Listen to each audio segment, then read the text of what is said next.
podcast.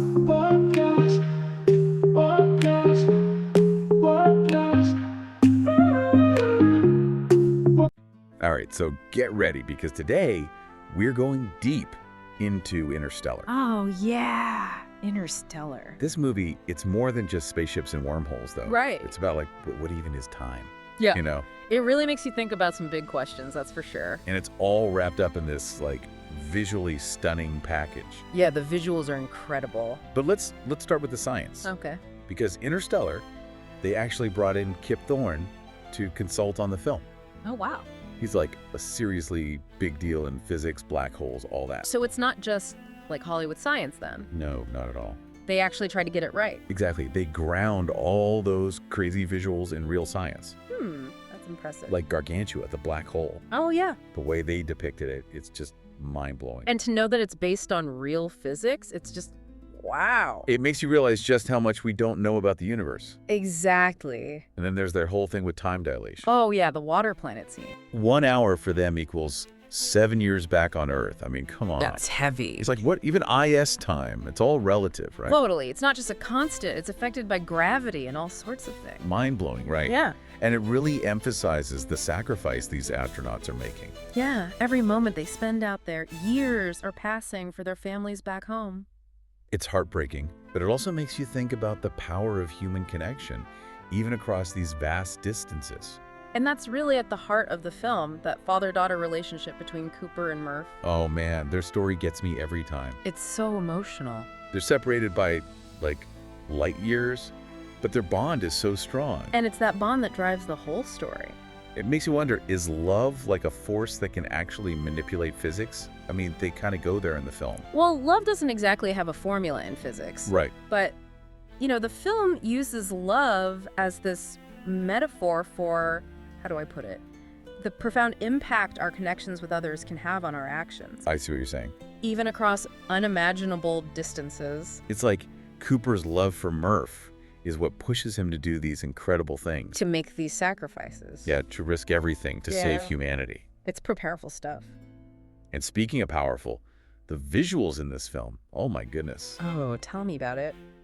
The desolate landscapes of Earth, the emptiness of space, and then those incredible new worlds they discover. It's like a visual feast. It really shows us the scale of the universe. And the possibilities. And the dangers, too. Yeah, space is beautiful, but it's not exactly welcoming. But it makes you think, what else is out there? Right, what mysteries are waiting to be uncovered? And how will humanity rise to the challenge?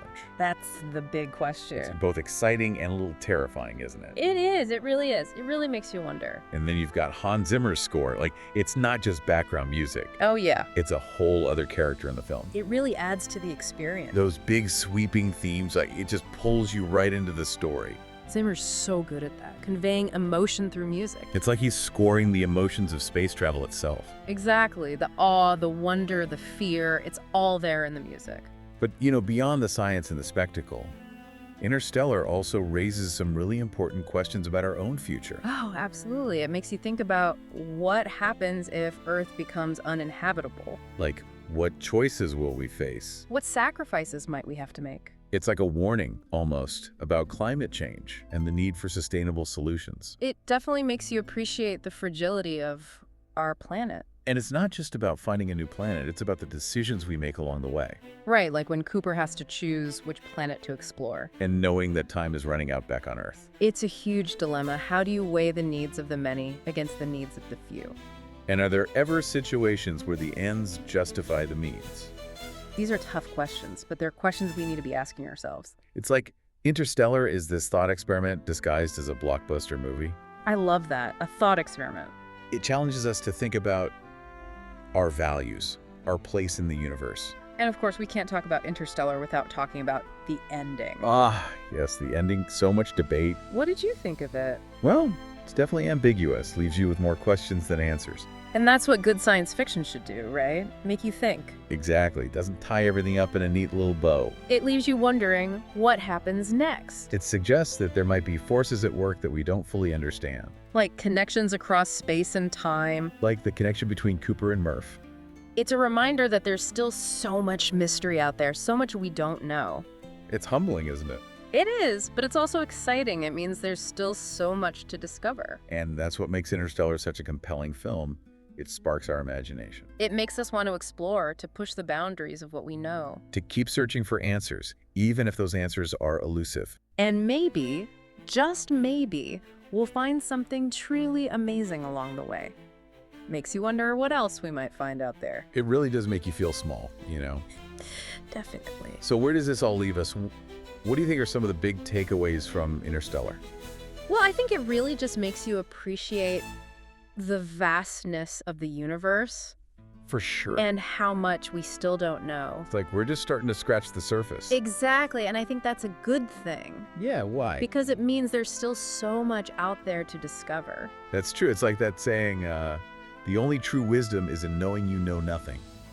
I like that. It's like Interstellar is telling us to keep exploring, keep asking questions. Even if we don't find all the answers. Right, because the journey is just as important as the destination.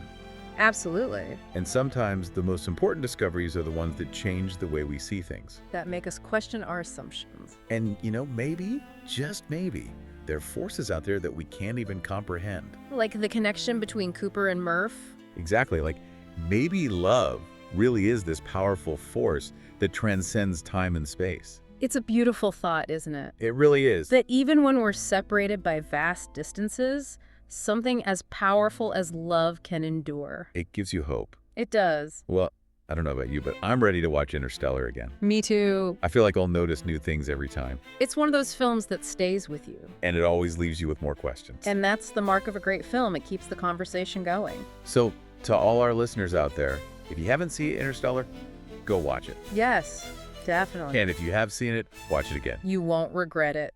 Until next time, keep looking up at the stars and never stop exploring.